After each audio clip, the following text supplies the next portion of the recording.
Unemployment has always been an issue in Nigeria, and with the decline in our economy, things aren't looking better for the youths. The stats of unemployment at this point is 23.1%. But the question we tend not to ask ourselves are our youths, or rather our unemployed youths, are they employable? When we come back, we'll be answering this question as well as discussing other related matters with our guest, who is a corporate strategist. So don't go anywhere. I'm your host, Mandy, and this is Deep Dive, exclusive to MyColor TV. We'll be right back.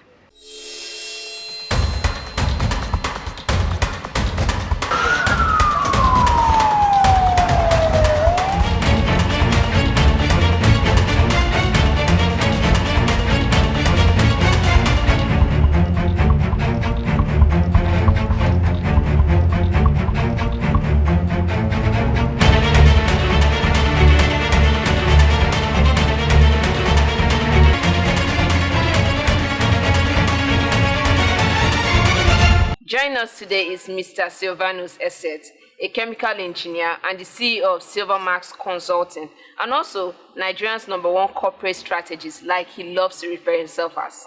Thank you for joining us. Thank you for inviting me. Nice being on set with you this afternoon. Okay, so we're talking about unemployment. It's not a secret again that Nigeria has been struggling with unemployment over time. What do you think are the causes of unemployment? Well, there are a myriad of answers to that question. There are like 101 things that could be the cause of unemployment. But let me just streamline some of them. The fact that we consistently have a growing population is one pointer that there's always going to be people that need to transit from learning years to earning years. That means they need some job, they need work to do so that they can be part of the workforce. And if that transition is not always smooth, there's always going to be a backlog, and that backlog is a set of people that are unemployed, obviously. It also means that as your population increases, you are not creating as much employment required to absorb the number of young people that are transiting from higher institution into the workforce, and so there's always going to be. So just the mere fact that your population keeps increasing is a given for unemployment. But that is not something that you can handle, because every nation in the world has a growing population, even though some nations are actually shrinking in population. But it therefore means that they are creating more employment opportunities than we are. So obviously the machinery that is supposed to be, or whatever arm of government or private sector that is supposed to be responsible for generating the amount of work we need to absorb our young people, is not just there.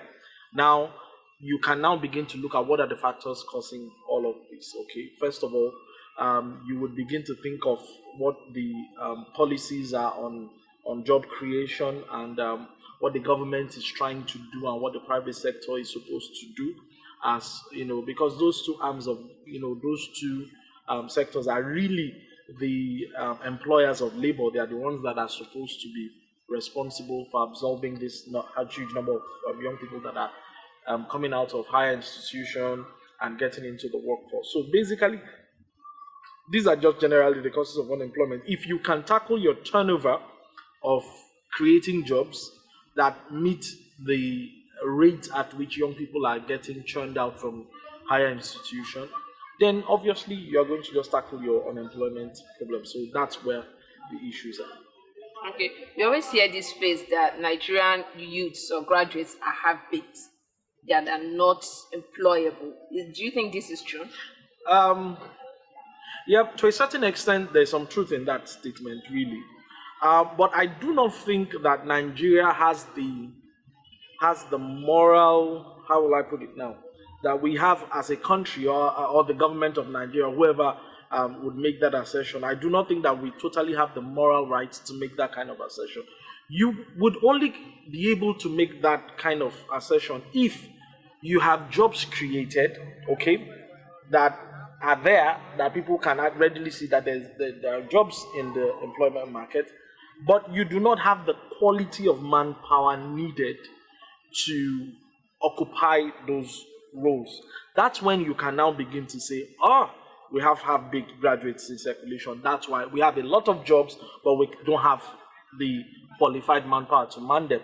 Now, we are not in that situation as a country, really, believe me, we are not there. We have a deficit in terms of job creation already. So we do not have any moral standing to make that assertion, even though, as I said earlier, there is some truth in that. Now, the only way that that is true is when you begin to compare the Nigerian workforce to the global workforce environment. That's when you can now begin to say we have big graduates, or we don't have the necessary qualified manpower to man global jobs. When you begin to talk outside the territories of Nigeria, and you say, okay, how competitive is the Nigerian graduate to, say, the Ghanaian, the South African, the European, the American? That's when you can now begin to say that we have big graduates. But internally, we do not have enough jobs already. So it's not a question of whether we have big or not big, or there's not been big at all. So the issue is that there's no the job. issue is just that there are no jobs. Yeah. Okay. So when we now begin to say we have big, is it that we're trying to just encourage the young person out there that does not have a job to say, hey, you cannot rely on the system, producing a job for you. So you need to either up your skill or go beyond the things that you have learned in the four walls of school. For one, if the assertion that Nigerian graduates are half-baked, then that blame cannot be laid entirely at the feet of the Nigerian graduate or the young people in Nigeria. You now need to look at the institutions that are producing half-baked graduates. It also would mean that the institutions are half-baked. And I would agree more with that assertion than just to say Nigerian graduates are not big, because there's a system churning out. If your oven is not working, you would always produce half-baked cakes. So you cannot say the baker is not skilled if your oven is bad. Okay. So first of all, we'll fix the oven, then we'll now complain about the baker. So if we are to complain about the youths being half-baked, we should look We back should at first the of all look at the institutions. But then we have more of the youths that study one course and come out and they are doing something else. Do you think it's because there are no jobs, or just because maybe they are not interested in that area? Already we are in a state where it is the survival of the fittest. So we already have a situation at hand. So a young person that comes out of school, there's already bill calling your name. So there's you have to fend, you have to feed, you have to pay for bills. You want to live at some level of comfort. So you generally jettison everything you've learned in school if there's an opportunity to do something else. So it's not even because, okay, so we have doctors that are not qualified, so they are now looking for jobs in theater arts, or they want to be actors. That's not just, we're not just there yet. We cannot just, we even have a deficit of doctors, so regardless of what the Minister of Health is saying, but we do have a deficit of medical people. When you compare that to the population, we're in a deficit. So that's not just the issue here. The issue is that we already have it. If we can deal with those deficits, and then we can now begin to focus on what's the quality of the graduate we are really producing. If we need to tackle that question holistically, we need to look back at the education system, which really it's outdated. I think the educational system will be a topic for whole entire day. Yeah. But then with the spike of small business, youth going into small business and wanting to answer that title CEO, do you think we have a generation of people that are not willing to learn and work under someone? Is it? Yes, we have a percentage of people that do not want to learn. But again, we have more that are. If answering CEO would help you put a meal on your table, clothe you, pay for some bills, I mean, there's no alternative either. So you might as well. It is said that necessity is the mother of invention. You might as well think of something that you can do for yourself. Become whatever title you want to slap on your back for that purpose. Just ensure that you are doing something productive. You have something that can create value, that can be exchanged for money, and then you can survive instead of just. I think we're in a situation where the young people are already burdened with necessity. So it's not just because we have a generation of people that do not want to work under people. Really, I don't just think that's the case. We do have a lot of young people out there that will gladly, want to learn the ropes, work in certain places. But how what's the ratio, what's the availability of that? That's where the question is. So we're now forced as young people to now begin to invent every kind of titles and roles, and as long as it's going to, put food on your table and give you something to live by. I mean, that's where we are as a nation. So because if you want to blame the Nigerian youth, if you want to lay that blame, you now need to now think about it. Is it that, so there's that connotation that is they are either lazy, they are half baked, but hey, guess what? They are the same people that break all the records as soon as they step out of the shores of Nigeria. So the Nigerian family is the world's smartest family, and Nigerian will be the inventor of that. And so if you go check out all the records, so every Ivy League school, most of the Ivy League school that you would hear about, a Nigerian has gone there and smashed 100-year records that have been there. So how come these people are that intelligent and then they fail all of a sudden once they land into the shores of their own country? There's either something wrong with the systems of that country that does not just harness what they have, or something is amiss, because I can give you numerous examples of cases like this. There was let me just tell you a short story. So there was someone, there's my wife's one of my wife's friends who has become a very good friend of mine, because she did her master's in Leeds and they were friends during their master's program. Interestingly, this guy was doing a master course in an engineering field. He was reading robotics, intelligence, and engineering, and all of that. And when he got that admission, when he arrived Leeds, one of the professors made it a point of duty, who gave him one of his did one of his recommendations, called him to his office, a white man, and told him and said, "Hey, young man, I'm sure you did not travel this far to waste your time. First of all, your background is in botany." Now, he read botany in Nigeria, and then he's transiting and he wanted to do a master's degree in engineering. Yes, he had gone through all the preliminary tests, they had assessed him, he was good for it, but the man said, "Hey, guys, you would really struggle. You have a backlog to catch up with. So I would give you an advice as a professor who has been here for a while. Take something that is close to what you have studied in your first degree so that you can perform well." The guy looked at the professor and said, "You are right about one thing. I did not come this far to waste my time, believe me. I've looked at the conditions where you guys study here. If you see how I studied for my first degree, you would know that this is child's play." He says, "Sir, don't bother." So fast forward 2 years later, he becomes the best graduating student for the year. He was given a direct scholarship to do his PhD, and he's smashing every possible record. So even when my wife returned from after their masters, he was asked to stay back because he had scholarship to do his PhD and all of that. I mean, those are the kind of brains we produce in this country. Those are the kind of things that you hear Nigerians do. How come these people, when they land, it's almost a case of maybe a prophet is never known in his own hometown. So I think that's what the problem is. So we must look at the systems here. Okay, so looking at the system and the fact that Nigerian youth tend to excel better outside, and together with the fact that, okay, right now our unemployment rate is at 23.1%, and the Minister of Trade and Productivity, Chris Mbike, is saying that things are going to get better. What do you think as a nation we can do to help the state of unemployment? Okay, so obviously our largest employer of labor is the agricultural sector. That is quote unquote, that's where the beacon of light is per se. But we keep saying this year in and year out and year in. And truly, to be frank with you, this is my opinion. It's just because the people in authority do not ever give you anything to go by. First of all, the president has come up with a vision that says that he wants to create, I think he says he wants to create 10 million new jobs, and thereby pull 100 million Nigerians out of the poverty line.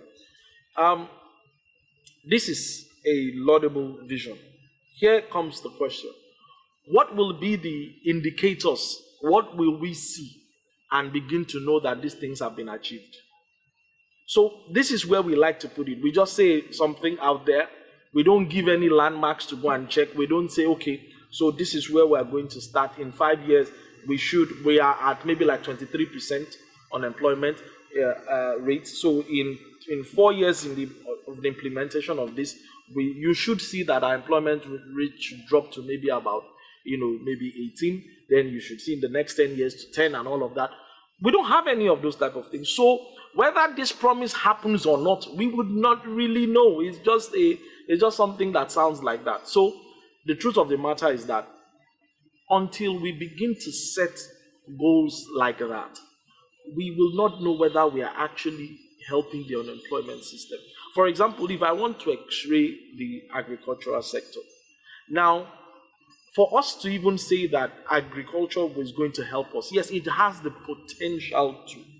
Whether that potential is going to be converted into actual substance is another question on its own. Because where I look at it from, the only thing that when people say agriculture is our largest employer, then you now hear something like all the young people should go back to farm. We should go and farm. But all of us cannot go back to farms. We don't even have enough land for every Nigerian. That's arable land for us. If every young person in Nigeria, who, by the way, we are the largest demography in Nigeria. Let's be sincere. So if we are going to look at the population of maybe 200 million, 80% of those population can be considered to be young people. How do you want all of us to go and farm? I mean, now, so what you need to do, first of all, to even say that agriculture will solve the problem, is to look at the agricultural value chain. Yes, some people will have to farm the land directly. And even in farming the land, you have to mechanize the process. You need irrigation, you need agricultural extension, you need soil scientists to come in. For you to create the kind of economy you are talking about, you need all of those. Then you now need to go from the farm to, so how many young people want to now go into processing? Who is going to process the cassava? Who is going to turn her cattle, all the cattle that are walking around? So the only thing we do with cattle is just kill it and eat it, and then we are fighting, then we are killing each other over cattle, and farmers are. But there's a whole lot of things that you can do with cattle. All the soap industry, mega soap producers in Nigeria still buy glycerin from, bring it into, and that's one of the major raw material you need for soap production. Yet we have cattle that glycerins can be synthesized from. So when you kill a cattle, every other thing that is the remaining, the hoof, the bone, the skin, the hide, everything is, can be commercialized. There's an economic value to it. But once we kill it, we drain the blood. Even the blood has economic value because you can turn the blood to blood meal that feeds your poultry and all of that. You need everything. But once we kill a cow, we just open the ground, drain the blood into the ground, roast the meat, eat, throw away the bone. That's all we do. That kind of an economy cannot be the one that you are saying will employ all. No, it's not possible. So it means that all of us will either become cattle rearers or the abattoirs, the people that kill it or the people that have the cattle. That's all. That's the entire value chain around cattle. Yet there's 101 value chain around cattle. Some people can just be creating leather from skin. Some people can just be producing blood meal that feeds poultry and all of that. And manure. Some people can just be synthesizing glycerin. You now need to develop that value chain fully before you can now say agriculture is the beacon of light. As it is right now, it will soon get saturated. If we don't improve that value chain, there's so much that it can take. We can only have farmers that till the ground, and all of us cannot do that, to be sincere. So there's a lot of work to be done there, but after all that has been said, it is still where there is hope. Agriculture. Yeah. Okay. So for a roundup, what would your advice be to the unemployed youths out there? Okay, so the unemployed youth out there, this is the question. First of all, already we have been forced to look inwards. So my first advice would be look inwards. What can you bring to the table? There's some value that you can create, really. And when you are thinking of creating value, please do not just think of your immediate environment. In fact, if it's too narrow, if nothing seems to work, go out of the country. There's a whole world of almost 8 billion people that are in need of something. All right? And you can provide something for them. Do not just sit down and say, oh, this Nigeria. No. That is not going to work. So you need to think about, and once you start thinking about it, you will now need to ask yourself, so what skills do I need to develop some more to become, so we can even solve the half big problem, right? Okay, so what skills do I need to add to where I am currently so that I can be a provider of some sort of solution that goes outside Nigeria? There are 8 billion people on the planet. All of them need some form of service, so you have to think about that. And that once you start thinking about that, you see, the light bulbs will start coming on, and then you will be able to help yourself, and not just yourself, maybe your family, and then your community, as the case may be. All right. Thank you so much for being here with us today and for everything. Sadly, this is the bit we can take for this episode. We've heard a lot about the Nigerian youth, from President calling Nigerian youth lazy to being unemployed or unemployable and half-baked. But the truth about it, just as the guest has said, we can do better. The Nigerian youth can do better. And I think if you apply his advice as an unemployed youth in your daily activities, you can rise above the unemployment situation in Nigeria. If you have any comment on this particular conversation or a topic you want us to discuss on this show, you can drop it in the comment box below. Until next time, I'm your host Mandy, and this is Deep Dive, exclusive to My Color TV. Bye for now.